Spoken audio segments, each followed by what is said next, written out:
Good evening, everybody. Happy Monday. This is Leah Ryan, and we are waiting on Pokey, Loft Manager Richard. We are from the Pioneer Racing Pigeon Club of Ontario. I'm not sure if Ryan can't hear me or can hear me, or I, but are you Leah, you're there? gonna have to talk a hell of a lot louder, Leah, because you just went into like the far away. Guys, let me know in the comments if you can hear me or if you can't hear me. I'm using a different device, so I don't want to be too loud. I want to make sure everybody can hear. As we wait for Loft Manager Richard, I'm going to get everybody's hellos in. I'm going to check to make sure we're live on Facebook and YouTube, which I believe we are because we have been waiting. Oops. Sorry about that, guys. Sorry. Hold on, please. Pause for the cause. Here we go. Okay, this is Lee and Ryan from the Pioneer Racing Pigeon Club. We're here with your Monday night family show. What do we do on Monday nights? We talk anything and everything to do with pigeons, pigeon racing, one loft racing, breeding, training, you name it, we talk about it. This show works best when we are all interactive. So if you have a question for one of our loft managers or perhaps for somebody in our audience, put them in the comments section and we will do our best to get to them as the evening progresses. I'm going to check to make sure all signals are a go at my end and send it over to Loft Manager Ryan. Go ahead, Ryan. Leah, I just touched the green thing, and everything's getting louder. It's like it's getting better. Am I really loud, or am I okay? You're okay now. I'm okay. I can hear you perfect now. It's like you've come in great. Was I on time? Was I late? I was on time, but what you guys have to remember, it's Loft Manager Richard. He's feeding. And we had Cam from Thunder Bay. He drove 16 grueling hours. He almost hit a moose. He almost hit a cougar. He had to stop and pick up a homeless native person heading to Toronto. What a great guy Cam is. Can you feel the energy in the air, Pioneer Leah? You're back. Tracy's with us. Peevler just said something, but I didn't want to read it. I probably owe him dinner, lunch, or something, and he's probably a big drinker.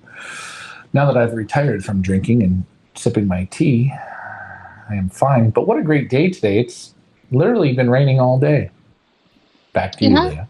It has been not the nicest weather in southern Ontario today, but you know what? It's good for the grass. Michael Peeler says no, he was late. I think you owe him, Ryan. I think you do, because although we were technically on, we weren't really on, and we're still not even technically on because we're still waiting for Pokey. Listen, there is nothing more amazing, and you people have never seen it like I have. He is in a full-fledged circle right now. I've seen him go around the cart. He went around the cart 3 times. Sometimes he'll go around the cart one way, and then he'll stop midway through, recalculate, and go the other way. I swear it's a respiratory problem. So I've been telling him when he goes outside to face the east a bit more. There's Kenny Lavoie. Happy birthday, Kenny. Guys, round of applause for old Kenny Lavoie. It's his birthday again. Is it Ken's birthday? Happy birthday, Ken. Happy birthday, Ken. Everybody give a big happy birthday to Ken Lavoie. Happy birthday, Ken. Okay, let me see. I'm going through the comments here. Michael Peevler says that he's going to eat like a pig. Go, Michael Peevler, go. Somebody said something about bingo. Who was just saying something about bingo? Sometimes the comments jump all over the place. I'm trying to get to everybody's comments. Guys, can you hear me okay, or does it sound muffled, or let me know in the comments while we wait for Loft Manager Richard. Yes, as Ryan said, we had Pioneer participant Cam, also known as the breeder of the famous Elaranta from last year. He stopped by the village, as Ryan said, a big 18-hour drive to come and visit us. So we wanted to make sure we spent a little bit of time with Cam and the Fam Jam and make sure that they were able to see their participants that they have in both lofts and, you know, talk with Ryan and talk with Richard and give them the full Pioneer experience. And that's going to go for anybody that comes to the village. We try not to rush things. We know you guys are busy, and when you guys make an exception out of your day to come to the village to visit with us And to see our pigeons, we do try and make the time to visit with you. So great visit with Cam. We're going to have some photos to post up here later on today. As we wait for Loft Manager Richard, right? Did you want to talk about what should we talk about first before Loft Manager Richard decides to make his appearance? I'm going to say I want to start off by talking about the one loft birds here before Richard comes in. Birds look great. The attitude of the pigeons are good, very smart. And that's what I mean by the attitude overall. Again, you're going to have birds that, pick it up. Some don't pick it up, down, all around. You get it all. But overall, very, very happy, very impressed. I see the people put the time, the effort, the caring into it, which is great. And you see that in the pigeons. We never know who's going to be the winners or if there are any winners. But right off the hop here, we start on a very positive step in the right direction, which is great. The people that have come and looked at the birds, everyone's very happy. They handle other people's birds. They handle their birds. We let people come in and see exactly what they're getting into. And it's always positive, which is great. It makes it a lot better for us. Now, it's easy to throw stones and say, well, that's wrong or this is wrong. Guys, this is a very, very hard job. I don't wish it on anyone. Sometimes when I get into it, I say, well, why did I do this? Why, right? It's easy to just go to these top lofts and do this and that. But I got to test myself. I got to test everything that we've learned, and I got to keep working to improve myself, right? To get to that next level. So one thing I can say is we keep it positive. Positive things come out of it. There's my man from Cuba. That's a guy right there. Big thumbs up. I got to go visit him in Cuba. But guys, keep it positive. And I will tell you, if you are positive on our show, take that same positivity into your loft. Yes, you're going to have a bad toss. Yes, you're going to have a bad day. Yes, you're going to get sideswiped by a pickup truck. Yes. But bring the positivity into the loft. Recalculate, refresh, read everything, and keep it positive. Even if you have a bad toss, a bad day. Richard, we're on the camera. Good. We don't need to rinse those off. Okay, sorry about that. Microphones are sensitive, boy. You cost me a dinner tonight. Sorry, Peebler. You can't blame me on this one. No, you can't blame me. You know what? I purposely did it late because I wanted to buy Peebler. Listen, there's no blaming anybody. Shit happens. We move on. Peebler gets a dinner out of it. You get to go to dinner with Peebler. It's a win, and it's a win. And hey, we're more on time than we have been the last 2 weeks. So we're winning all the way around. Round of applause. Oh, and a bell for us. Oh, yeah, battle of the sound effects. Frank Eichhorn, sound is a little behind the picture. Guys, we don't know. We're just happy that the picture's working and you can hear us. Sometimes, I know the past couple of weeks, Ryan's been having issues. Ryan, don't do that because then maybe people think there's something wrong with their device. We have been having issues with the internet. We have, as you can see, the WKRP in Cincinnati new device there that Ryan installed. Sometimes it's not always an issue on our end. Sometimes it's an issue on your connection. And sometimes I find, because it even happens with me when I'm watching, it'll be kind of like cut in and cut out. And what I'll do is I'll just back right out of Facebook and then I'll go back in and start rewatching and it'll pick up. So sometimes it's not always the village's internet connection. Just an FYI. All right, has Loft Manager Richard got his hair done and he's ready to go? He's got his toupee on. We're ready to rock and roll. He's got everything. He's ready to roll. We brewed a fresh patch of coffee. So guys, we're fully, and we drink our coffee black. As Loft Manager Richard is sitting down, before I forget, because I don't want to forget, want to show today's Motivational Monday photo supplied by David Tracy. A beautiful photo. And today's Motivational Monday quote is, "Success is small efforts repeated until it becomes a habit." And I think that is quite fitting for what we're getting into now with the one lofting, as we have all participants in and we're starting to break and starting to settle and condition and prepare them for loft Loft flying and breaking. This is pretty much what it is, isn't it, Ryan? Small efforts repeated until it becomes a habit. Yeah, it's a lot of pigeons is that's how it is. You do it's repetitive, repetitive, repetitive, and small repetitive, small things keep doing. Remember, you want to be perfect, you got to do all the small things right. You know, people think you're gonna just what is it? Stand up and start sprinting. It doesn't work that way. You got to do all the small little things to make it right. And that photo there sums it up. Mike Sheridan, hello, how are you? And I think also, I think we're always kind of in a rush to rush things. As soon as breeding season starts, we want to start pairing up. We want to get the babies, and once we get the babies, we want to do the banding, and then we want to get them out loft flying, and we want to get them training, and then we want to get them to the race. Sometimes we just have to slow things down. And although we are very excited to get the pigeons out. I know you're excited, Ryan. I know Richard's excited, and I know that our participants are excited to get out there. Everything that we're doing now is for a purpose. We are teaching them how to come in and out. We are teaching them how to settle. It is a lot of repetition, and right now it seems pretty boring to watch. But this is all part of training, the beginning stages of training, correct? Yeah, I would say. I mean, yeah, it is what it is. You got to put the time in. You got to get up, let them out, get them in the aviary, handle the birds, move them in, move them out. I switch mine different aviaries. So, a few different things that I do. You know, again, would I do all these things with my own birds?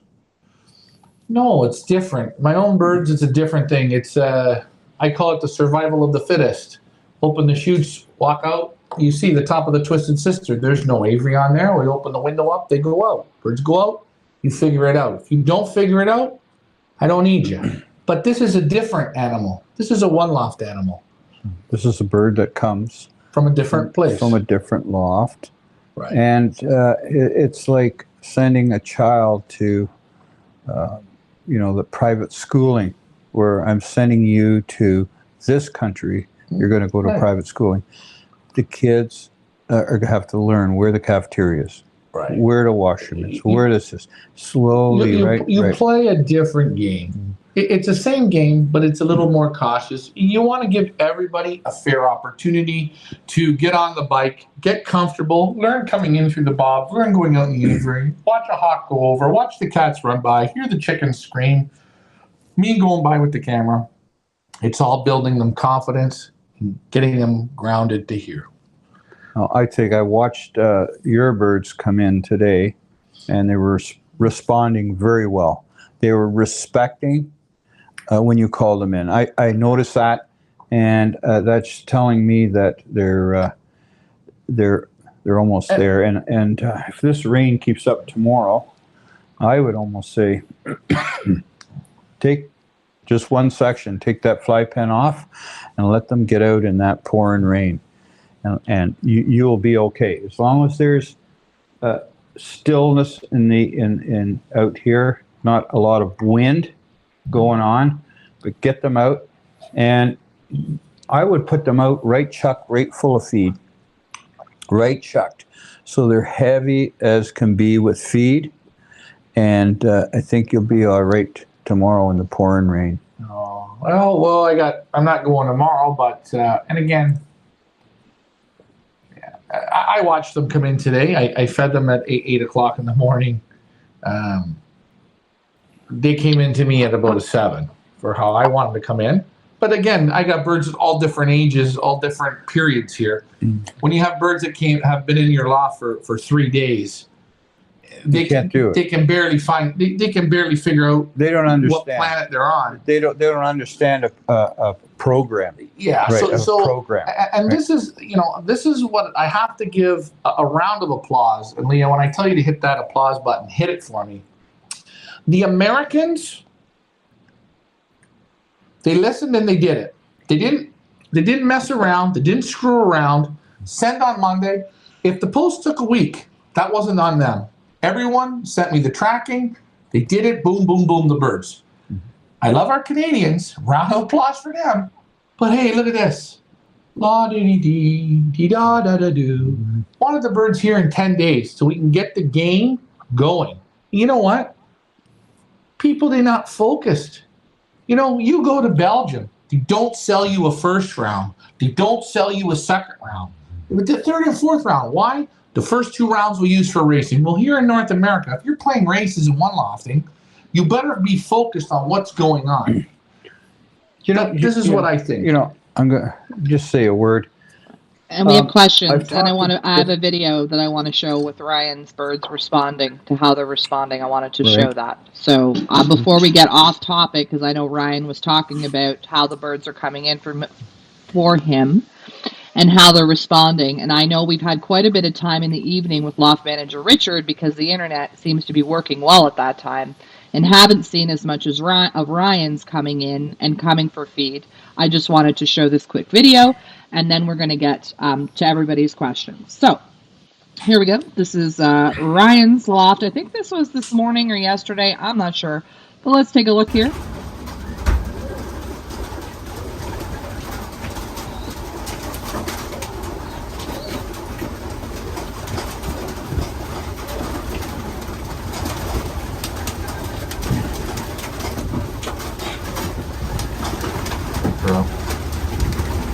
What's that? Pick her up.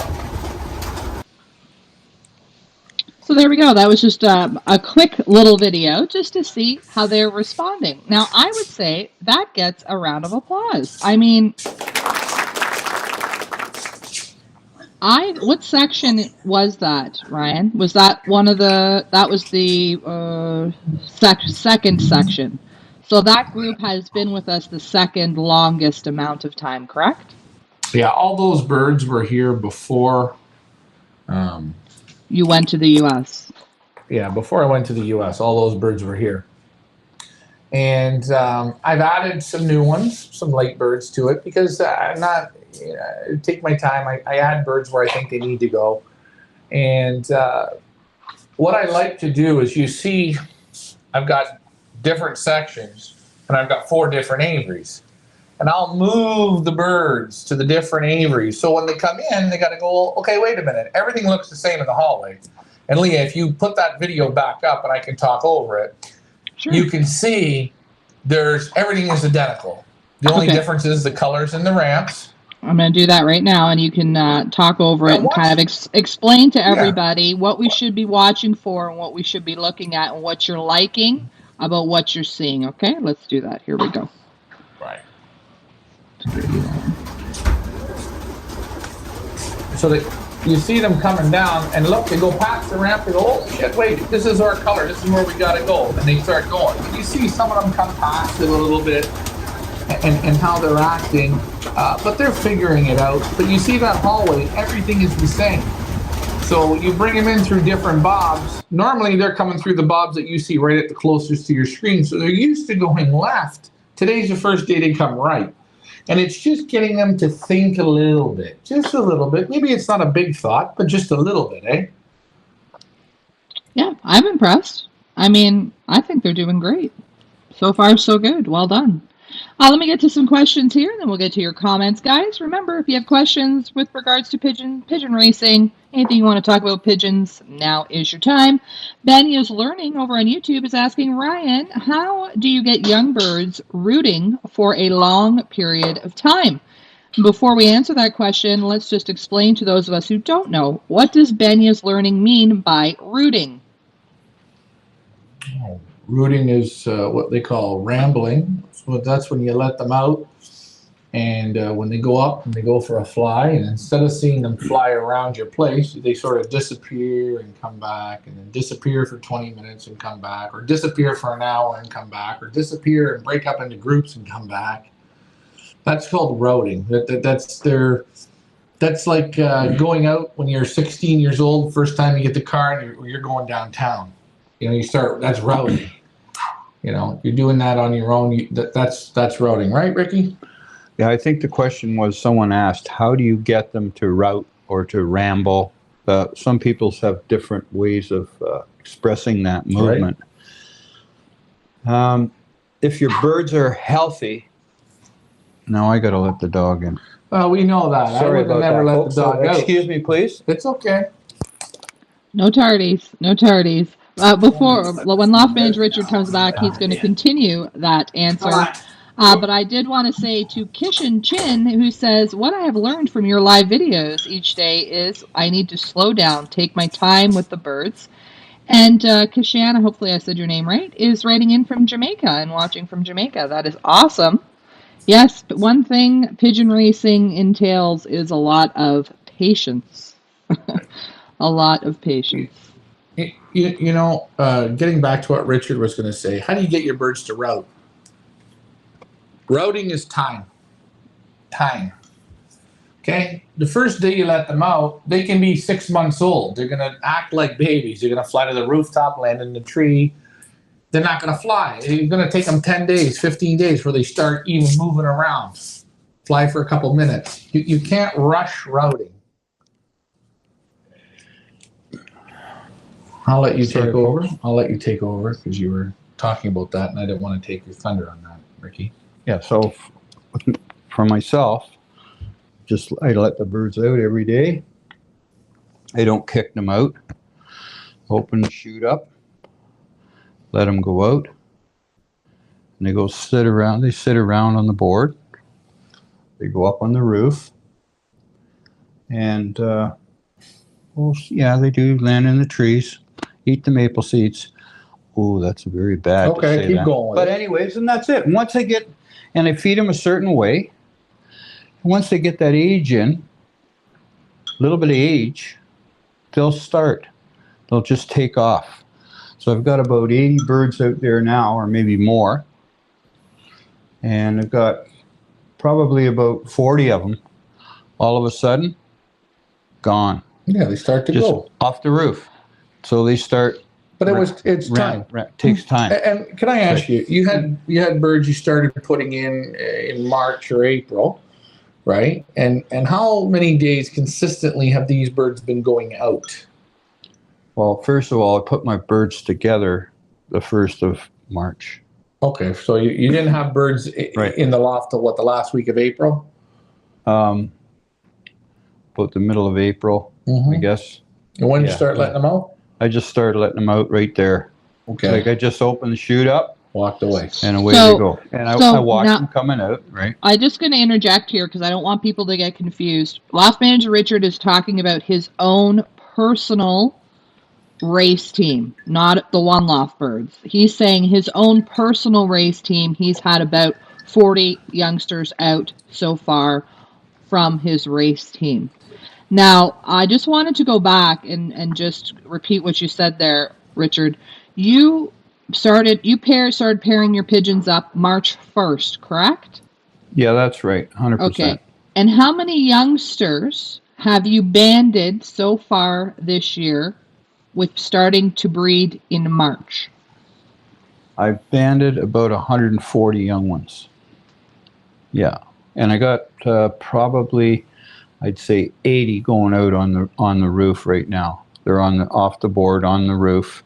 And out of those 80, there's about 40 of them that are going out just like little jet planes. They all go up on the roof and they sit on that roof. And then all of a sudden, not because they're afraid of a hawk, or they just take off. Yeah, and you showed that. We were looking today. You said, hey, Ryan, take a look. They were in 2 different groups. And you could see 2 different groups for 2 different ages. Yeah. And birds were doing 2 different types of flying. But he was just sitting on the lawn chair having a coffee or having whatever we were doing. We were watching, and they were playing themselves. And they're coming back and they're flying high up. They're tucking their wings nice and tight. You can see they're getting right into it, right? And this year's group, I'm very happy with them the way they're going. Last year I had a little bit sort of a lazier group that I had to throw the pylon up a couple times to get them rolling. But and let me ask you something: is every year the same? No, it's not. No, you can have the same breeders, the same everything. It doesn't mean the young birds act the same or your breeding is going to be the same. Yeah. It's not always the same. So remember that. Things change, right? And just to get back to the person who asked that question, as we go along here, move along in the Pioneer 1 loft, you guys are going to see how the routing, the rambling, the loft flying, how that evolves over time, both in Loft Manager Ryan's loft and in Loft Manager Richard's loft. So follow along, guys. Heather Green asks, when it comes to yellow drops, how often can you give it to the birds, and how many times a week should you be giving it to the birds? Now, let's keep in mind, Heather Green would be asking from a personal loft perspective and not a one loft situation like we're in. I would say you can give it to them once or twice a week. When they come back from a race, you can give it to them, and Thursday before shipping, you can give it to them. I know there's guys that give it to them on Friday, the day of shipping. Different guys in Europe, they have different theories, different ideas. Some guys use it on the feed, some guys use it in the water, some guys use it in the nose, and some guys use it in the mouth. But definitely, I think once a week is good if you're willing to go the distance. Twice a week, again, when the birds come back from the race, you can hit it to them. And a day or two before, you can hit it. That's what I think. And me personally, I would normally do it in the dark when I do it because it keeps the birds calm, or basket them, then do it. Don't go in and grab each one in the section. Basket them all up, do it, put them in the section, let them go relax or let them go have a drink. That's what I think. What do you think, Ricky? Go ahead, Richard. I think when you're racing, give it to them once a week. My young birds, I haven't given any of them yellow drops at this point. I had a couple that had canker right in the throat, right down, and a ball like a marble. And I took them aside and I gave them yellow drops, and it knocked it right out. Normally, when it's ripe, even you can push it up out of their mouth, but this was right, and it got rid of it. And the birds haven't had any problems. Those couple birds I had. The rest of them, I haven't given any yellow drops at all. I just given them clean water. But the yellow drops really help when birds get into stress. So it could be a training stress, or when you're weaning stress. If you see a bird, take a look at them. When you go to a race and it's tough, and they get stressed down, yellow drops help prevent that canker problem building up in the bird. And it's not a hard antibiotic. It's good for it. It doesn't hurt them, so you can use it. And that's why a lot of those guys are in Europe. They don't like to use the heavy medication. So a product like that, they use it. But again, from what everybody I've heard, you need the yellow drops that stain your fingers. Yeah. So don't get the ones that are yellow, but don't stain your fingers. You want the ones that stain your fingers. The other thing, if I can say something, is you could give it every single day. It won't hurt them. Depends on what you want. But I give the birds, I give them grit, I give them sulfur, and I give them salt. They have that every day. Okay? So that combination of the salt, the sulfur, and the good grits helps keep your pigeon clean. Do you know what I mean? Michael Peevler is asking, what about the red drops that you put in the eyes? Is that only during race season? Yeah. If I have a bird that's real bad with respiratory, I'll use it. But normally they're far too expensive to just waste. But when do you use it, Ryan? Mainly, I use it on the race team. You use it about 3 weeks before the race to clean out the tracks, and I use it through the race season. Again, drop in each eye, and it's a good product. A very expensive product, but it works. And if you have a respiratory problem, your birds will do a lot of circling at release point. Now, and I'll mention this, when the pigeons go to the first race, you've taken your birds training, you've trained them 30 times before the first race, and every time you let them out of the basket, they go boom, straight home. There's no circling. And you'll find after the first race, you'll bring the birds, you have a good race, you maybe have an average race or a bad race. The wind wasn't in your favor, blah, blah, blah, blah, blah, whatever. The next time you take them training, I can guarantee you 150, I'll bet you my whole bank account. When you let them out of the basket at the training spot, they will not go like that. They will go up, they will circle. They will circle because they've lost their confidence. You just took them and let them out with 500 or 1,000 or 50,000 pigeons. They won't break right away. They will circle. So you got to build the confidence back up. And that's why the short trainers are good. You don't take a lot out, short, get them back, cutting the line, cutting the line, cutting the line. And then you'll see by the time the end of the season comes, when you take them, they don't get shook anymore. But you're talking about respiratory, though. If you see them out there circling and circling and circling, you got they have a respiratory problem. You could have that problem. A respiratory problem means they don't get the right oxygen to the brain in, and oxygen means going to the brain. So basically, you're clouding it, the brain. You're not thinking right. And that's what I was trying to get at. Mm-hmm. You don't have a respiratory problem if your birds are leaving from training before the first race, straight, boom, boom, boom. You're at 30 tosses and they're just firing. Wherever you let them out, bang, they fire, bang, they fire. And you had a bad race, the first race of the season. Maybe it's not the best. You come back and you let them out and you see they'll circle at the first training toss. You think they got respiratory. No, that's because you shook them. Yeah, I always like to take the birds after that first race, take them back to the 5 mile mark. Or to their regular spot. Take them to the 15 mile mark. And then take them to the 20, wherever we go, 23 miles. Or their spot where you've got them going. Go ahead, Leah. Okay, guys, don't forget, if you have questions, please put them in the comments. I think we wanted to talk a little bit about young bird sickness and detecting young bird sickness in droppings. Did you want to do that now, Ryan? Yeah, we can do that. So we have a little photo that we're going to show, and Ryan's going to explain what we're looking at in the photo. For those of you, if you're eating your dinner, I do apologize, but hey, this is so we can all learn together. So Ryan, what are we looking at? Let us know. That's pretty much when you see that dark green, puddly, pooly, like that, that's young bird sickness. The bird is just flushing it right out of them. And when you see this is, I would say when I see droppings like this is a 75% they're not coming out. Okay, that's 75%. Could be 80%. So when you see droppings like this, you know your whatever's in that section, they've all been exposed. So now it's what we say is take your time and wait, and you're going to go through it. Loft Manager Richard, anything you'd like to add? Yeah, you look at the droppings. You can watch how a bird moves when he's on the floor. He walks like he's a little bit drunk. What do you call it? Drunk. You can watch if he flies off the perch and the way when he lands, how he pulls his wings in.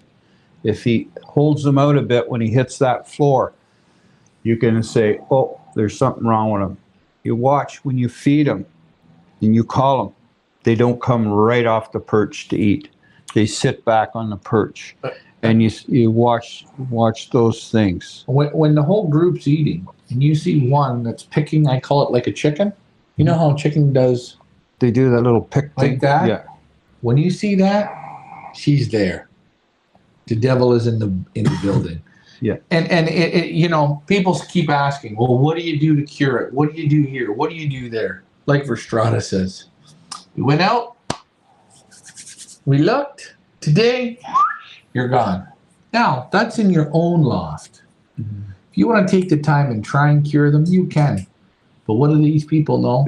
They usually don't come back strong in the end. Anyhow, out of 10 birds, you may get one that comes back strong. Out of 100, yeah, you may get one. And the rest of them that do, if they do manage to come back, they don't show up when it's time. Oh, that's right. Something happens there. We don't know what it is, and it's the hardest thing to figure it out. And I can spot them a mile away. And if I doubt what I spot, it usually tells me later, the first time you spotted it, don't doubt it. Yeah. You've seen it. But you have to be able to identify that. If you're, and that takes sort of years of seasoning in your mind. It's like sometimes you could look at a person and say, you know what, you look tired today. Well, why is that? Because you've seen a lot of people that look healthy and sparkly, but you also identify people that are tired. So if you don't know that, to identify that, you can't be God. Well, yeah, it's the same thing. We can be driving downtown and you can see a woman a block away walking. You can tell it's a woman walking, correct? That's right. Right. I don't know how you do it, but you just do it. Back to you, Leah. Alrighty. Moving on, I think you wanted to talk a little bit about the Old Bird series. Oh, geez. Yeah, this is... Yeah, so we're going to... do we have the advert, Leah? Yeah, I do. I just have to find it. I got so many adverts up here. I don't know which one's what, so just bear with me a moment, please. Oh, we're going to bear with you. Again, we had a great idea putting it together, a 3-race series, a Matheson, which is a 300-mile, a Hearst, which is a 400-mile, and the Long Lac, which is a 500-mile. And we were going to race a week, skip a week, race a week, skip a week. We're going to have prizes for each race. We're going to have average speed or champion bird, what's on the flyer there. And I've got some interest. We've got 7 or 8 guys, and we've got guys that were gung-ho and then they back out or whatever it is. The problem with running this is about a $5,000 outlay. If I could just interject before we continue, I'm sure you guys all know when you go to the gas pumps and are filling your vehicles with gasoline or diesel that the prices of gas and fuel and whatnot are just astronomical. So why Ryan's coming to this $5,000 figure? Okay, carry on. Yeah, you go to Long Lac just alone. It's a 12-hour drive one way. And the fuel, I like to do it. I'm always a guy of our word. We like to do everything that we say we're going to do, and we want to do this. I need to know who wants to do it, who wants to participate, and whoever we have, we're going to have to divide this up to make this feasible to do it because, I don't think, I would never ask anyone to go backwards for this. And 12-hour drive one way is 2 tanks and roughly a quarter of fuel. Yeah. Nowadays in a pickup truck, which you need to haul, right, it's costing you about $200 to $220 to fill it up. So you're going to have 2 fill-ups, which is $440. And then what did I say, a quarter? Let's say a half. You're going to have $500 at least to get there. And that's not paying a guy to drive the birds. That's not setting up a live feed. That's not putting them in a hotel room. And that's not the people that are putting it all together to make their 35% or 10% or 20% or whatever it is. And I'm going to tell you, everything that you see, this show that you see, it costs money. Headphones cost money. iPad costs money. The mixer costs money. It all costs. Everything costs. And you got to be honest. I wouldn't ask anybody to work for free. It's ridiculous. And I'm not, you know what? I love to. Somebody wants me to take the birds up, I go. But guys, we're going to have to divide it amongst the people that are participating to make the price right. And I think that's it. Well, and I think if we just don't get the numbers or the support, I mean, what's the saying about the horse in the water, and you can lead the horse, but you can't make him drink, blah, blah, whatever. Listen. I've got people that said to me, I'm coming to fly your Old Bird race. Mm-hmm. I'm coming. Oh, yeah, blah, blah, blah. I'm coming. And you know what? They now say, we're going to fly for champion bird points. Hey, can you do me a favor? Can you write down on a piece of paper that I got a champion bird point? You know what? You know what? I think this idea was really good. You thought, boys, you thought you were going to put the big pants on and you didn't put them on. It's like, guys, if you don't mind me saying, oh, I put my birds together the 15th of November. And then the next thing you hear from them, the 20th of January. Do you know I got 60 birds out in my fly pen already? And then you hear about them raised 120. And then they come and they say, I don't have any birds. Right. I'm out of birds. Regardless. You know what? I'm just saying, these same guys say they're common. It's the same. Right. It's again, a word is a check. People's words are a check. Now, I feel bad because I said, well, we're going to do this 3-race series. I want to do the 3-race series. You know, I had Jim McGinnis call me. He's getting his old birds trained up. Ian wants to do it. Rick Fife wants to do it. I asked Wally Bielek, right? Guy that won $6,000. You know what? I'm staying to win champion bird points. You know what? I don't ever understand, and I'm not knocking Wally because he's 97 years old. He won $6,500 plus another $500. That's $7,000 last year. But we're not knocking him. What we're saying is, I don't know what stupid when you die, do you take champion bird points with you? I don't know. Champion bird points flying against a bunch of sleepers on a trailer. There's only not even 2% of the guys on the trailer that are flying. But the rest of them are a bunch of sleepers, okay? And that's bottom line. So why don't you come, bring your stuff, let's play the game. But the problem, the real problem, what frustrates me is, right? The frustration part is, I got the same people, oh, do this, do this, do this. I'll be there. I'm sick of it. You should be. I mean, you should be. No, I build it. They don't come. Build it. They don't come. Build it. They don't come. They don't come. But build it. They asked me to build it, eh? Let me tell you something. If you're all my best friends, I don't have it. My best friend wants me to drive him to Long Lac. I'm going to say, but listen. The thing is, it does not hurting us, but we do have a handful of guys that are interested who want to do it, and it ruins it for them. There's only so much myself, Ryan, or Richard can do, and we're going to get off the soapbox because this is not going to turn into a, play the violin, how hard off we are, or whatever. But it just ruins it for the other group of guys, flyers, that wanted to get involved and do it. So we're not there yet, Ryan. We're not there yet. Everybody is just very focused here on their little combine and their points and their piece of paper. And sometimes it's just difficult to get people to change their thought process. But that's okay. But don't come. My thing is, don't come and say you should do this and you should do that and you should do this. And then when we put it all together and we tie it up with a nice pretty bow and we present it, all those people who said that you should do this, they all go run in the corner and hide. That's the part that gets a little frustrating for me. But the problem I have now is I got Frank Eichhorn, Henry Rauter, Jim McGinnis, Ian Sybil, Rick Fife. 5. Okay? 5 of them that want to go and play the game. Plus myself. Plus yourself. But you know what? Like Tony Elvis says, Richard, you're not allowed to fly that because you'll take the money. Because you know why? You're going to be cheating. Mm-hmm. Tony was one of the guys. Hey, keep it honest, Tony. I like Tony. Mm-hmm. Tony was coming. But you know what? He's flying the national, the blah, blah national that won't go off. He's going to fly that with his 11 young birds. Great. Hold on. He was one. I'm coming to the dance. Hold on. Keep it honest. See, you're not flying this race because you know why? Like Tony Elvis says, keep it honest.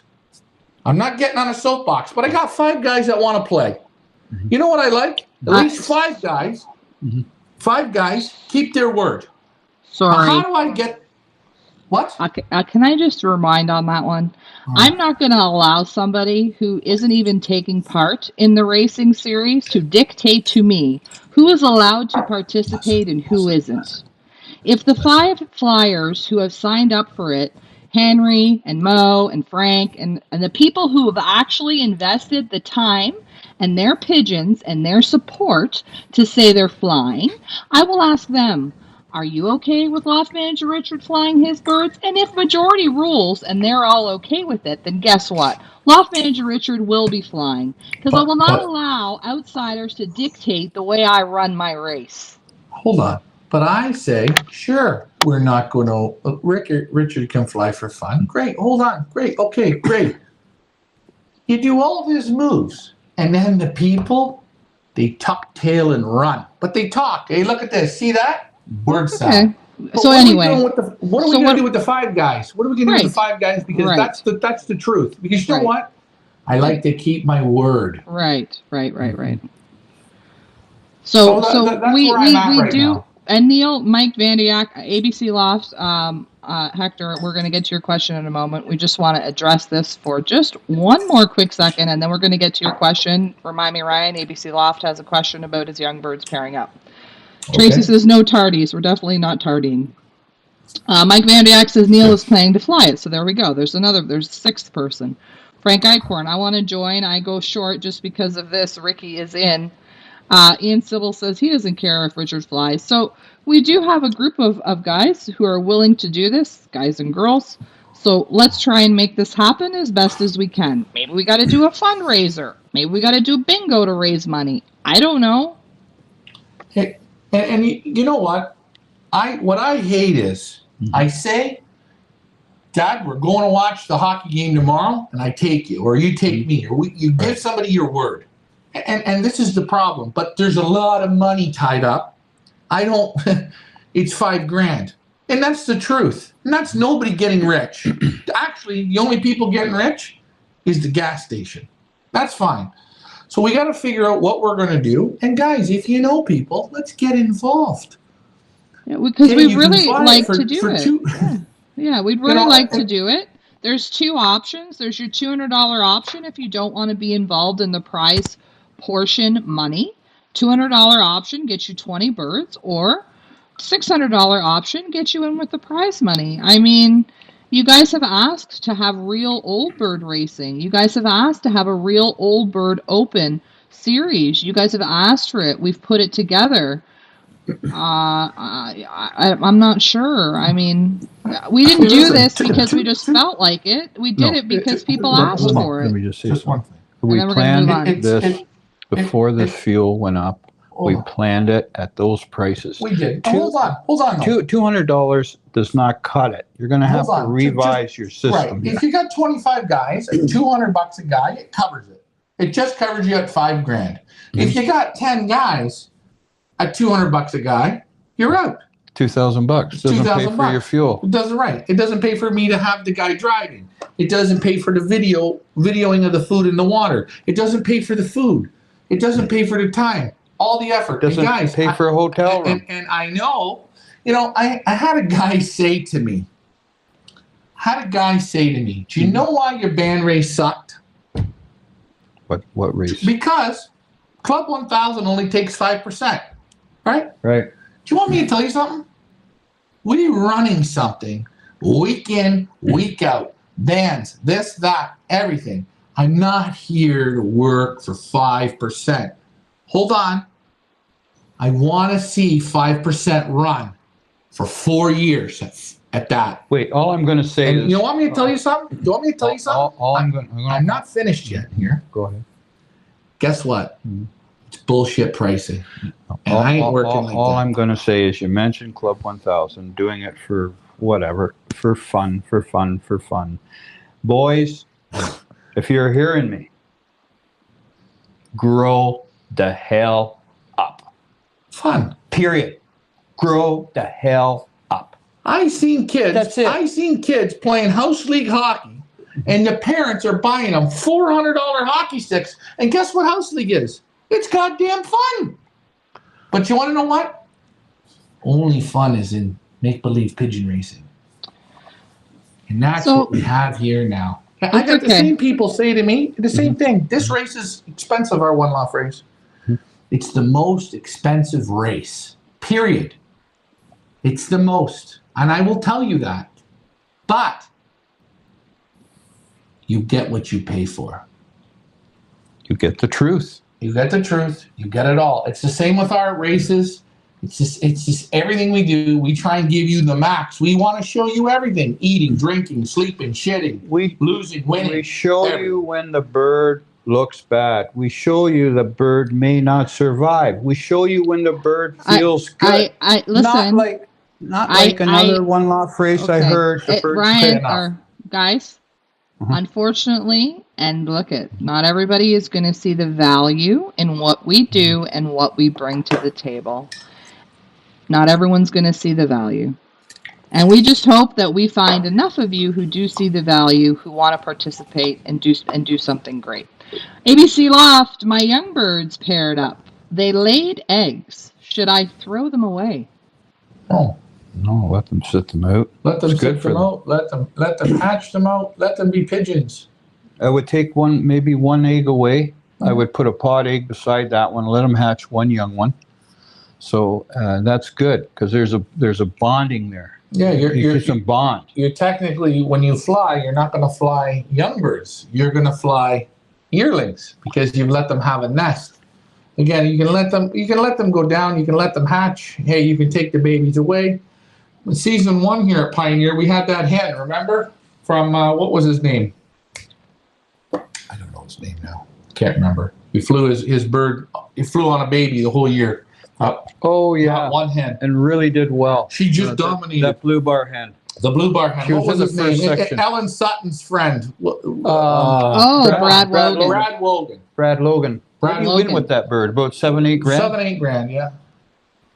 That bird was excellent. Yeah. And what a pigeon. What a pigeon. He sent 2 birds to the race. He finished with 2, and he had the one bird that was the ace pigeon. Amazing. Didn't that pigeon take?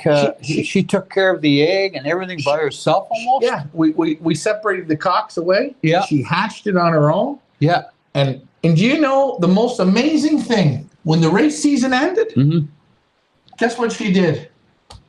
She left the baby. The baby was that big. She left it. She left it and it died. Oh wow. One of those moments. Yeah. Oh, Mike Vandriak, you're on fire. Queen Conch from Brad Wogan. That's right, season 1 of Pioneer. If you guys want to revisit that magical season, you can check it out over on our YouTube channel. That was Mike a lot of fun. Vandriak pulled that right out of his. He was good to remember that. Listen, good job. Mike's a wizard. Very good, Mike. Well, speaking of wizard Mike, he says that we need to invest in a Tesla pickup truck. Mike, yeah, we do. Good job, sure, Mike. we'll work on that one. Way to bring up the spirit, Mike. Hey, listen, I know. Josh Tripley, birds are looking good. I know Yvonne Mush personally. He's my personal friend. Yeah. Oh, Dad. God help us. All right, Josh Tripley, I see the value and appreciate you all. And we know that there are a lot of you guys do, and we appreciate you guys. And on that note, don't forget to share, like, and subscribe to our pages and let us know that you do like what we're doing. We were happy to say that we did get over 5,000 YouTube subscribers before Ryan's birthday, so that is awesome. Thank you guys for that. We appreciate each and every one of you. We really do. Leonardo Roca, greetings from Coral Springs, Florida. Nice to see you on, friend. Nice place. Okay, what do we want to talk about next? Do we want to do a little Loft Manager show and tell? We've almost reached the hour long in the program. What would we like to do here? Well, because we got behind there, I didn't bring the show and tellers in, but that's my fault. I was trying to win a free dinner from Peebler. But yeah, so I just to wrap up that band race, whoever is going to participate, please get in touch with us this week. Say if you're in, you're out. Let us know. We're going to have to come up with a number. If we have to cut one race out or something, let's do that. Let's think positively. I'd like to do all 3, but I want everyone to know where we're coming from. And again, it comes down to the same thing with our one loft race. We got 233 prizes. Right? We didn't get the 450 birds. We're not going to eliminate prizes. We're going to adjust the prices. So prizes at the 2 miles or the hot spot, little fun places, they might not be $100 cash prizes. They might be $50 prizes. We're going to make adjustments. All the prizes will stay, but we have to tweak it. And again, when you guys participate, if everyone participates and keeps their word, this race should have been about, from what I see, 550 birds. People's words. And moving forward, there's no more of that. You don't go on my list till your money comes into the casino. And I I'm think sorry. that goes for any one loft race that you sign up for. I mean, we totally get that sometimes life happens and shit happens and whatever, but not to this type of rate. I mean, and I see it happening with every one loft race. You know, people go to the expense to build these nice lofts and do their best for you guys with the expectation that they're going to have X amount of birds coming. And then when it doesn't happen, I mean, that's not cool, right? It's just it's sad. It's unfortunate. We're gonna have to come up with a new way next year of locked and loaded. You know what I mean? Like, Yeah, and I think it's got to be next year, like the Americans, they got it in there in that week. We're going to have that again, and I'm going to stick to it. the There's Americans, not going to. like, they did amazing. Honestly, we did not have one single person say, "Oops, I forgot," or "Oops, you told me Monday, but I didn't end up shipping till Wednesday." That late shipment, that had nothing to do with the person who sent the package and everything to do with the United States Postal Service and their lack of ability to ship things in a timely manner. So well done to our American participants. Really pleased, and really pleased with the shape in which that they arrived in. You guys listened. You guys took the tips and tricks that we gave you with regards to what to package them in and what to give them food and water wise, and really well done.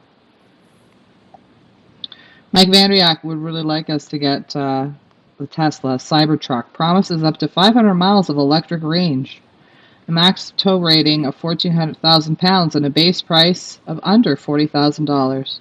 And I wonder if the government's going to be able to monitor all of its usage. And if you don't behave, or if you end up donating money to perhaps a protest that the government doesn't agree in, maybe they'll just shut your little electronic car off, and then you're going to be in trouble. But anyway, moving on. Get me off that political rant. I think we wanted to talk a little bit, before I guess we close the show off, since we didn't do the show and tell, which is okay. Next week we will. Any of our participants that are watching, do you guys have questions about anything that we're doing so far or where we're headed? Maybe we want to talk briefly. What's the plan for this week in both lofts? Ryan, if we want to start with you. Okay, so this week I'm working on building the clock tower and a few little things finishing up. Murph, settle down. It's okay. We're going to start chipping my birds this week. It's going to take us 4 days to chip mine. So I don't know, maybe we're going to start Wednesday or Thursday to start chipping. So we'll do section by section. You guys will see the birds. You're going to see them get chipped. We're going to get that done. After the birds have been chipped, the next day we're going to allow them that section to go out. So we're going to start breaking mine this week. And Rick, go ahead. Question. Will they be hit with their second vaccine on chipping day, or you're going to wait on that? Yeah, I'll P&B them. I mean, they're looking good, but I'll hit them with a P&B. It's fine. So they're going to get that. We're going to put get the clock going for when we get them out. So, we might chip tomorrow one section, or not tomorrow, but the day we chip, the next day we might not have them out that day, but we're going to go in sections. And then the following week we're going to do Richard's, and Richard's we're going to do his chipping in 2 days. So one day we're going to chip, the next day those ones will go out, the next day we're going to chip, and then they'll all go out.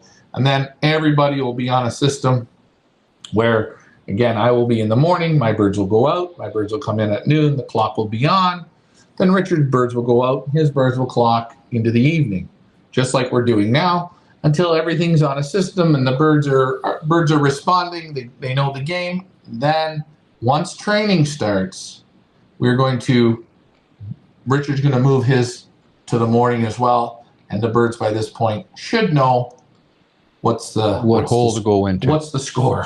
Yeah. Or the net is. Okay, and Loft Manager Richard, what's did you say what your plan was What's my plan? for the week?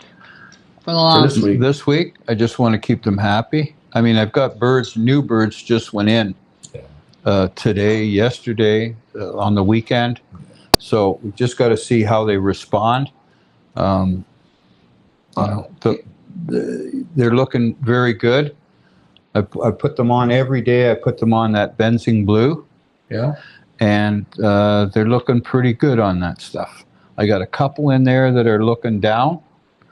One was that gay pied one there. I don't know what's going on with him, but he's trying, isn't he? He's trying, but and I'll tell you, we haven't made it. We haven't pulled him out. He's plugging along. Trying. He's trying, and I think you're going to see Richard hopefully sometime here by the weekend. Just start. You're probably going to start bringing him into the feed room.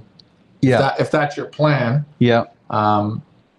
And we're going to go from there. And you guys are going to see the progress of this. Remember, the birds that have been here 3-4 weeks, they're on a different level than the birds that have been here a week. That's right. So you got to watch turning the screwdriver. You got to know. You're going to make some mistakes if you do it too soon. Yeah, you crack the whip too hard, and you know what you do? The new birds that come in, you ruin them. So you just, as we say, take our time. It's okay. So that's the plan for this week. Mark, nice to see you on. Say hello to Rosemary. For me, any update on the Belgium auction birds? We're just waiting for the permit to be approved from our good friends at the CFIA. Once that happens, we will start with collection. But we're not starting with collection until I get the permit approved, which we are waiting for. So hopefully within the next week, we got to wait for the government. When they feel like doing it, that's when they do it. Yeah, and the good thing is once we get the permit and we make the call, you guys will get people who have bought. You get the email say, hey, we're collecting, and then it's just a little more patience, and away we go. Great thing was the quarantine was approved. We're allowed to bring them in. Everything so far seems perfect, and that's good. Yeah, which is awesome. Also, I just wanted to let everyone know we are in the process of uploading everybody's photos here on our website, feathersleypigeonauctions.com or fipa.ca, or even pioneerclub.ca will bring you to the home page where if you scroll down, you will see Pioneer 1 Loft Race Team LMR and Pioneer 1 Loft Race Team Ryan, whatever team your birds are on. If you click on View Auction, you will see the photos starting to be uploaded of our participants. Now, they're just in kind of random order right now. Once we get everybody uploaded and in the system, it's going to be hopefully going to coincide with the Win Companion list. Everybody will be in that order. If you notice that we've uploaded your bird and it has maybe the wrong photo or the wrong name or the wrong band number, just shoot us a message, info@fipa.ca, or shoot Ryan a text, 416-990-0187, and just let us know. We'll fix it for you. I'm sure you guys can understand that we got a shit ton of photos to upload, and it's going to take a couple weeks until they're all sorted and everybody's correct, but once you find your bird, if you want to click on it, click on the lot. That will enlarge the photo, and you can have a look at it. There is Roxy from Bloom Loft, and you see the band number and the sex of the pigeon and what team it's on. So we're going to do that for every single bird. So get familiar with our website, guys, because this is where you're going to get to see your birds and where you're going to get to be able to activate your birds. I'm talking, by the way. Sorry. For our sprint racing and whatnot. And also on our homepage, if you've missed any of our previous episodes, like of our FIPA on Live on Wednesdays show, I usually post it the next day on our website. So this one here is the Combe Van Zoren one, I believe. Yep. This is last week's show. We talked to Combe Van Zoren. And I will also throw up the past week's family show. So this was the family show that we did a couple weeks ago because we've missed a couple weeks. But I'll throw tonight's show up there once we finish it. So if you ever want to catch the rebroadcast, you can always catch it on our website. Back to you, Ryan. Well, Lee busted out Ricky into a gut. He's outside laughing so hard it's not funny, but that was great. What's Yes, he guys, you're laughing at? I missed it. it's one of those things I got to tell you after the show, but Okay. it was a moment, Leah. You picked it, boy. 350, and you picked you hit the, what do we call it, the nail on the head, or what have you. But I wanted to say this week on Wednesday, I think, is it at noon? Our nooner, is it back on at noon? Oh, I don't know. Yeah, I think we'll go noon again. I don't know. I was kind of Noon? enjoying 3 o'clock. I'll have to talk to the Mays and see what they say. But yes, on Wednesday, and I will show everybody, we will be on live with Darren and Josh May. Where is their little breeder profile? There we go. May Pigeons from the UK, father and son and grandfather team, 3 generations of Mays. It helps, Leah, if you put the photo up. We will be live on Wednesday with the Mays, so tune in on our Feathers Elite Pigeon Auctions YouTube channel or on our Feathers Elite Pigeon Auctions Facebook page on Wednesday, either at noon or 3. We're not sure yet. We'll put a post and let you know. We'll be live with May Pigeons, so that will be fun. Back to you guys. Smiley. You went outside to laugh. Oh boy, there's great moments there, and that was one of them. With me and Ricky will live with that one for a while. So tell them what the moment was. All right, you want me to tell you? Okay, Let's Leah. be honest. Let's be honest. No, let's be honest. So, Leah, we do a great job there with the photos. No, and it's true. It's a lot of work. Leah edits them and everything. And Leah, out of all the pigeons you picked Roxy, right? Yeah. Right. Well, Roxy's the one that we're just talking about, that's shriveled up and small and having a hell of a time. Gay pie grizzle.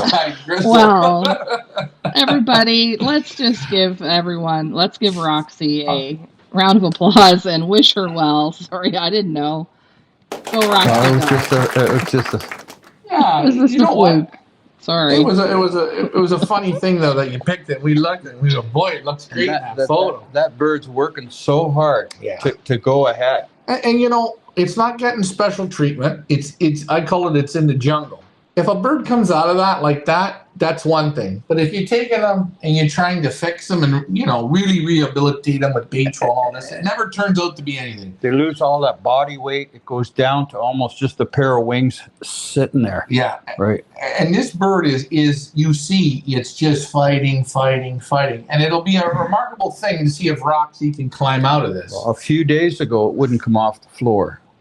And now it's up around the 3rd level. So on the perch. She's digging. She's coming. Now, a pigeon that was exactly like that in season 1 was Warner Vale's The Ladies' Man. Yeah. This thing was a rack of bones, man. Yeah, I remember that. And it was down in the sulfur pit for about 4 days, and it was just eating sulfur. And I said, this thing, forget it. You could hit it with the lawnmower if you didn't watch it. And you know what? Did the whole race season. And you know what? You still got it here. Warner left it. It's on your old bird team. I said to Warner, okay, what do you want to do with this bird, Warner, that finished the races, whatever? He said, you know, you can keep it there. Just keep it. And I still have it. I mean, actually, I can go and bring him in. Jeez. He's a beautiful cock bird. I've been training him with ladies' the other men? cocks. Ladies' The ladies' men. Yeah. Oh, okay. Why don't you, if you can find them, because this is a good story about exactly what we're talking about. Birds. Yeah, this pigeon flew the Young Bird Series, all the races. Go get him. Go get him. Okay. There's nothing wrong with that. This is one of those. This is exactly like Roxy. Right at literally the lawnmower could have hit him. Go grab him. Well, I noticed with Roxy, I think we mentioned it on one of the shows in the loft, how Roxy was going to the grit, sulfur, and salt container. Kept going. And was picking in that, picking in that sulfur. So I'll get the ladies' man. Okay, so Loft Manager Richard's going to go get ladies' man. Henry's got a question. Henry asks, are fallen soldiers, Ryan? Oh, yeah, we've had a couple. We've had, I think to date, we've had 13 fallen soldiers. And you know what? It's fun it's fun when you're on the outside, right? When you're the one without the fallen soldier. It's not fun when you have the fallen soldier. You know, how many times did I put the ball in my own net and I had the people, oh, shit, you feel like you're about that big. Yeah, I think what we decided to do this year, the last couple of years, we've kind of made a big sort of deal about fallen soldiers and made it a little bit of a production out of it. And this year, just with everything going on and whatnot, and just this is the year of positivity, we've notified those that had fallen soldiers personally, and we have found replacements for them or have given them the opportunity to send a replacement because at this stage in the game we thought it was fair. And we didn't really want to celebrate or not celebrate. I don't know. How do you want to make fun? Make fun. We want to focus on the positive. So if you haven't received a phone call from Loft Manager Ryan or Loft Manager Richard, then go Pioneer Scout. You be happy, and even if you have received a phone call, we're working it out. We're getting you replacements, and we're gonna keep on keeping on. And I think 13 at this stage in the game, I'm not gonna complain about that. Yeah, and you know, I can show you sick birds in a cage and this and that, and you know, you all ask whose bird is it? Whose bird is it? Whose bird is it? Whose bird is it? That's not what this is about. Because you know what? You could have perfectly healthy birds and win my race this year. Next year, you're on the laughing end of the stick, and it's not fun. There's enough negativity. And you know what? This is a very hard sport, and it's very hard to make 60, 70, 80, 100 lofts together. And what's the secret to it all? A little bit of luck. That's the real secret, man. So you know what? Right now, we're in the lucky stages of who doesn't get the young bird sickness, who doesn't have the problems. That's a bit of luck right now. The next part is breaking the birds. A little bit of luck there. Then loft flying, there's a little bit of luck there to make sure you don't have a lazy one. Then training, you got to be lucky there. Then, once we get to the races, you got to have the steam and the luck to do it all. So we need some luck. And we need to keep this cup positive and half full. I'm not worried about the ones that die. Let's replace them. Let's keep moving and keep positive. And so far, so good. Question for you. Yeah. Do you have the slow motion video that I did today? I do, sure. Just a minute. I'm going to have to find it here, but let me find it. Okay, and when you okay, so you play this, Richard. He's going to sit down. Don't say nothing. It's a slow motion video. I just have to grab one thing. So play it, Leah. I think it looked pretty cool. Yeah, so we're just going to show a little slow-mo video of Ryan showing one of his sections coming in. I think it's the same section that we watched in fast motion, but here we go. Doing a little bob training, a little calling, getting them used to the bobs. But you guys see, even that, as we break it down in slow motion, you know, that's a challenge. That is stressful. That they have to learn, and you see them going through the chute. Great shot, I think. Loft Manager Richard, can you see that?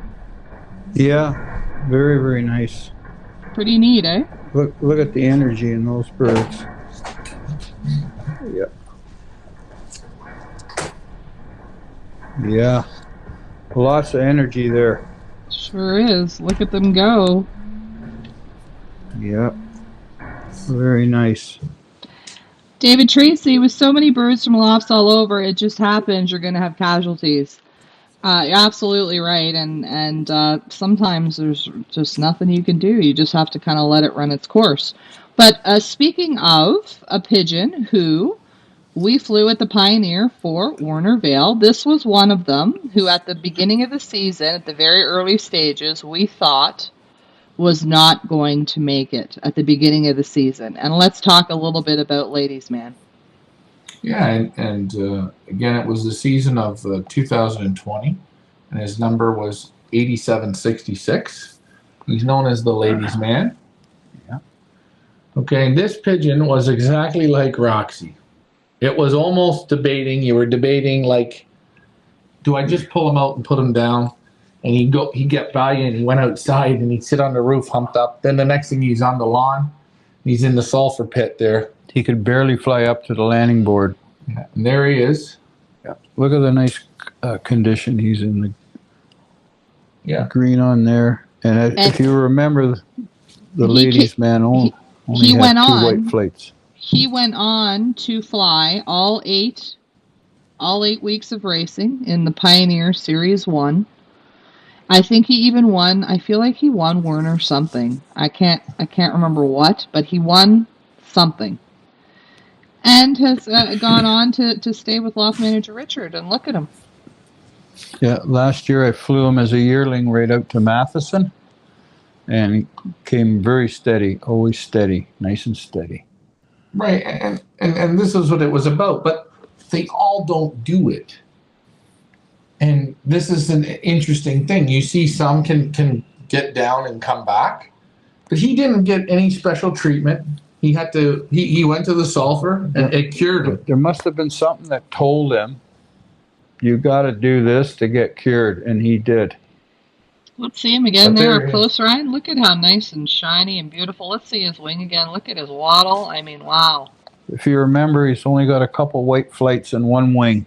Yeah, 2 flights. Yeah. And you'll see him. You can see his results. He didn't have, I don't even know if he had a good result as a young pigeon, but I don't care. He still had to climb his way through it. Well, I want to put him to those 3 races, the Matheson, Hurst, and Long Lac this year. This is probably where you'll see him. This is good. He's a 2-year-old. So there we go. So that's why we're saying, just because we say Roxy today ain't looking her best does not mean that Roxy cannot turn it around and carry on. Obviously, Loft Manager Richard and Ryan, we're not going to torture the pigeons either. They can recognize signs as to whether or not a bird has a possibility of coming out of it or if there's no hope. Go ahead. Yeah, it just got a nice snap to that Real wing. Snap there. Nice arm. Nice. And you know, this is one of those pigeons exactly like Leah said. We're not here to torture the pigeons. And we're not here to make fun of the pigeons either. You know, maybe when birds die or whatever, you say, well, the first fallen soldier, you play the song, blah, blah, blah, blah, blah. Yeah, it's fine for the people that don't have it. But for the person who put their money out, and put the breeding out, and put the time in and tried, you know what? I just don't think it's that nice. So, hey, for the last years, if I bothered you, our apologies. Mike Van Rieck says looks very healthy. Oh, absolutely. We wish on him, right? We wish Ladies Man luck in his Old Bird journey, because he'll be competing in the Pioneer Old Bird Series. David Tracy says, I had a hen in 2017. She was as good as dead. She came out of it and won Bird of the Year in the Combine the following year. There you go. There you go, yeah. So, Well, for Dave Bloom, the breeder of Roxy, don't get down, buddy. We are keeping our eye on her, and we'll let you know if anything happens. Yeah. Nice pigeons. I'll take him out there. You can take them out, no problem. I think this is, hey, is there any other questions? Anybody have any questions? No other questions. Guys, we're going to wrap this up in about 5 minutes. So, Ryan, guys have questions. Now's the time. Go ahead, Ryan. Yeah, now's the time. Tomorrow's going to be the same thing. I'm going to get my birds back out. I might do some basket trimming tomorrow. Depends how the weather looks. I'm not overly worried. In and out of the aviary again. I'm still uploading photos. I've got to do, I've probably got to do about 30 photos of the birds that came when I was gone. We're hoping to have all the photos uploaded and organized and proper by the end of the week. We're hoping, but we'll see how that goes.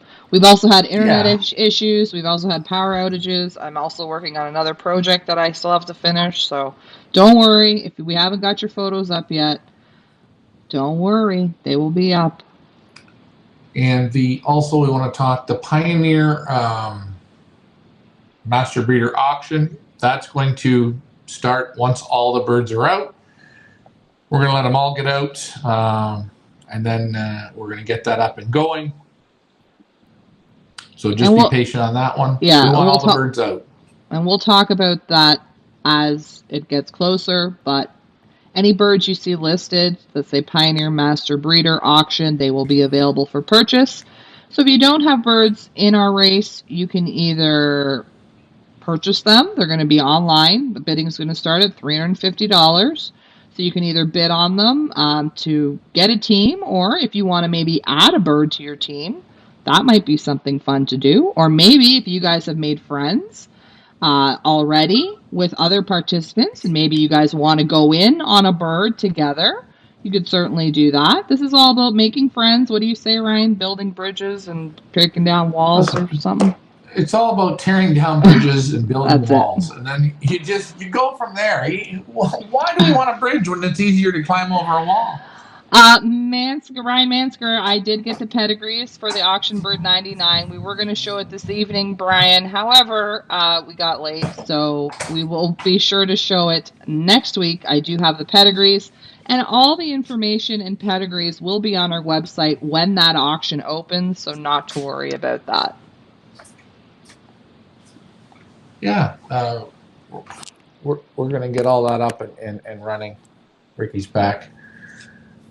Master breeder, so far all the auction birds haven't had a problem. And yes, when you buy a bird, if you get the opening bid at $350, you don't have to pay for it to go into the one loft. That covers everything. So it's all in, everything's good. Because I know I had some people say to me, well, I want to keep a spot open in case I buy one so I don't have to pay a perch fee. You know, you don't have to. It's all included in the price. And you own the pigeon. You don't have to share any money with the seller. You buy it, it's yours. You own it at the end. You can take it home. You can sell it. You can do what you want with it.